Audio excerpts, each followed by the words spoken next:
राधे राधे, जय Shri Krishna. Palmistry expert channel में आप लोगों का स्वागत है।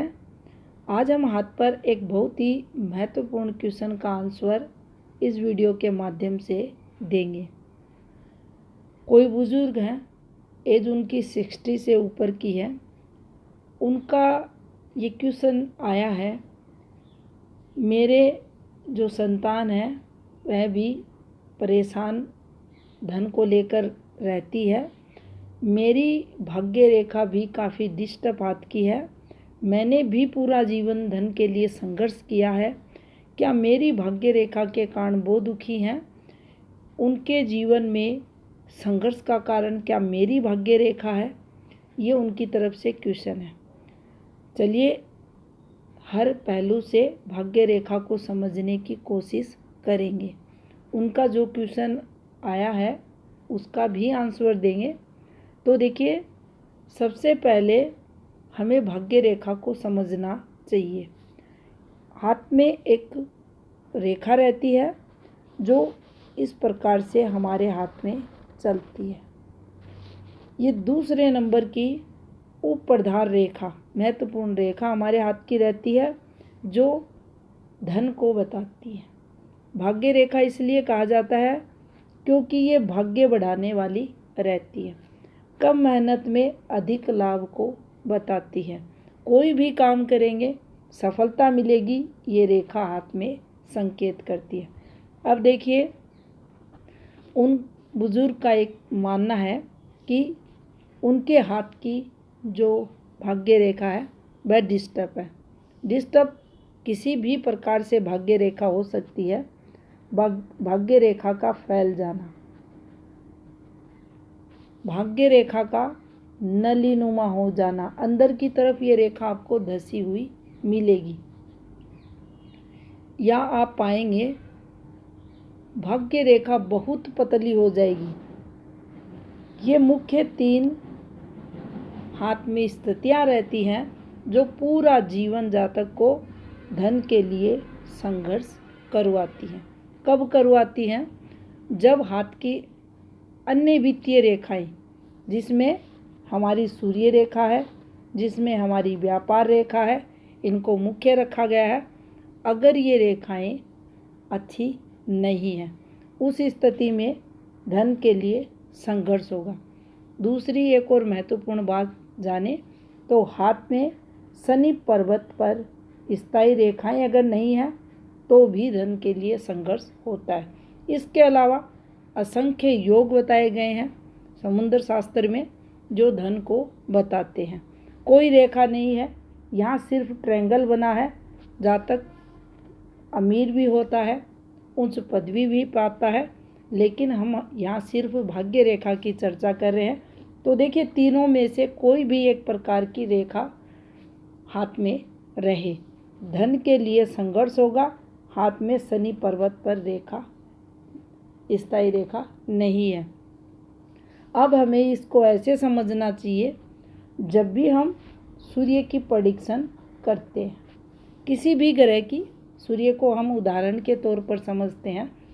सूर्य दबा हुआ किसी भी जातक के हाथ में है, सूर्य पर्वत पर ऐसे रेखाएं आपको दिख जाएं, यानी स्थायी रेखा सूर्य रेखा ना दिखे, सूर्य बहुत दबा हुआ हाथ में है, देखते ही हम किसी भी जातक के संतान के हाथ में ये कहते हैं आपके पिता ने बहुत जीवन में संघर्ष किया होगा, आपके पिता का कर्म क्षेत्र अच्छा नहीं रहा होगा।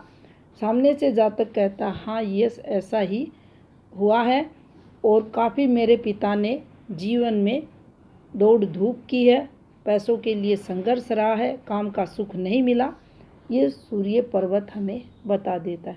अब देखिए, भाग्य रेखा यहाँ हाथ में खराब है, दूषित है, जैसा कि उन बुजुर्ग सर ने पूछा है, ये भाग्य रेखा हाथ में खराब है। अब उनके संतान के जीवन में भी धन को लेकर संघर्ष है। तो इसके 2 रीज़न मुख्य तौर पर देखे जाएंगे। पहला ये कि जब पिता को धन के लिए संघर्ष हो रहा है तो आप ये माने काम धंधा अच्छा नहीं चल रहा, धन को लेकर प्रॉब्लम्स रहेगी, कहीं भी हाथ डालेंगे काम नहीं बनेगा। यहाँ संतान के हाथ में अच्छे रेखाओं के योग न बनना, हाथ कमज़ोर होना, ये एक कारण हो सकता है। अगर अच्छा योग या अच्छा हाथ अगर उनका हो, भाग्यशाली जातक रहे, तो निश्चित ही आप पाएंगे ऐसे पिता पुत्र फिर साथ नहीं रहते, क्योंकि जब मूल रूप से जातक के हाथ में एक खराब भाग्य रेखा आई है, तो पूरा जीवन उसे जो संघर्ष करना है वह उसके जीवन में होगा। अक्सर आप देखते हैं भाग्य रेखा खराब चलती रहती है, फिर एकाएक अच्छी हो जाती है, फिर वह अच्छी भाग्य रेखा हमें सपोर्ट करती है। अब है हमारी संतान के योग द्वारा या हमारे योग द्वारा। और एक दूसरे पहलू को समझा जाए तो देखिए, संतान के प्रारब्ध में अगर संघर्ष है तो वह भी भोगता है, जैसा कि आप भोग रहे हैं तो उन्हें भी भोगना पड़ता है। हमारे हाथ की रेखाएं हमारे प्रारब्ध को बताती है, हमारे वर्तमान कर्मों को बताती है, और दोनों को मिलकर ही हमें इनका फल मिलता है।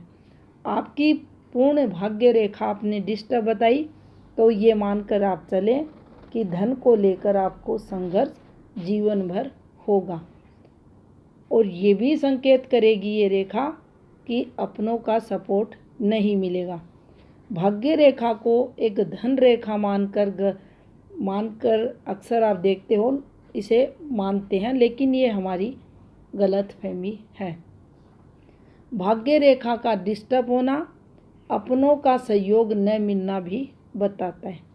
मैंने बहुत सारे वीडियो इससे रिलेटेड भी डाले हैं। शुक्र की रेखा निकली, यहाँ पहुँच गई। अक्सर आप लोग देखते हैं ऐसी रेखाएं निकलती हैं। हम बोलते हैं नॉर्मल, अगर इसको देखा जाए तो आप देखेंगे पाम रीडर आपको बताएगा हाँ इस समय आकर घाटा हो गया, इस समय हमें कोई लॉस हुआ है, धन हानि हुई है। लेकिन ये रेखा धोखे को भी बताएगी, अपनों द्वारा धोखा मिलने को भी ये बताएगी, और भाग्य रेखा का खराब होना हमारे स्वास्थ्य में हानि को भी बताएगा। हमारा जो खर्चा पैसा रहता है वह किसी ना किसी खर्चे में लगता रहेगा। फिजूल खर्चों में धन की बर्बादी, धन संचय में कमी भी एक जो फैली हुई भाग्य रेखा रहती है, डिस्टर्ब भाग्य रेखा रहती है, वह हाथ की बताती है। तो इसे हमें एक योग बताया गया है समुद्र शास्त्र में।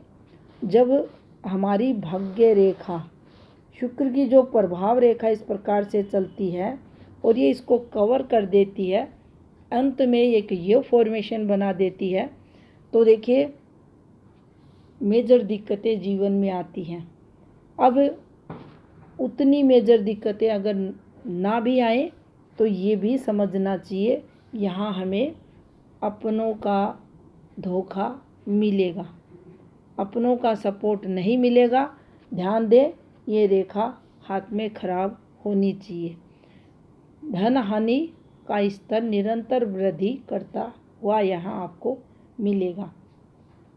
तो देखिए, आपने धन के लिए जीवन में संघर्ष किया पूरा जीवन, ये आपकी ये कर्म रेखा बता रही है।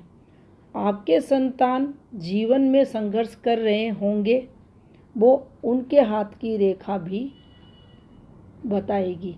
उनके हाथ में भी कोई स्ट्रॉन्ग रेखा नहीं होगी, अन्यथा आपने जो अर्निंग किया उसी का प्रभाव या आप यहाँ जो संघर्ष कर रहे हैं वो प्रभाव उनके जीवन में भी देखने को मिलेगा। दोनों ही प्रकार के फल ये रेखा देती है। भाग्य रेखा का डिस्टर्ब होना जब हमारे हाथ में संघर्ष को बताता है, तो देखिए जब भी आप एक अच्छी भाग्य रेखा को हाथ में देखते हैं आप देखेंगे हर काम बनेगा। अब यहाँ धन ही नहीं होगा, स्वास्थ्य भी उस आदमी का अच्छा रहता है, उस जातक का जो स्वास्थ्य रहता है वो बहुत अच्छा दिखता है। इसके साथ अपनों का सहयोग मिलता है, परिवार छोटा है बड़ा है, सपोर्ट इसको रहता है, सम्मान परिवार से इसको मिलता है। लेकिन जब ये मूल रेखा हाथ की खराब हो जाती है तो हमें हर क्षेत्र में फिर दिक्कतें आती हैं। उम्मीद करते हैं आपको आपके क्वेश्चन का आंसर मिला होगा। धन्यवाद।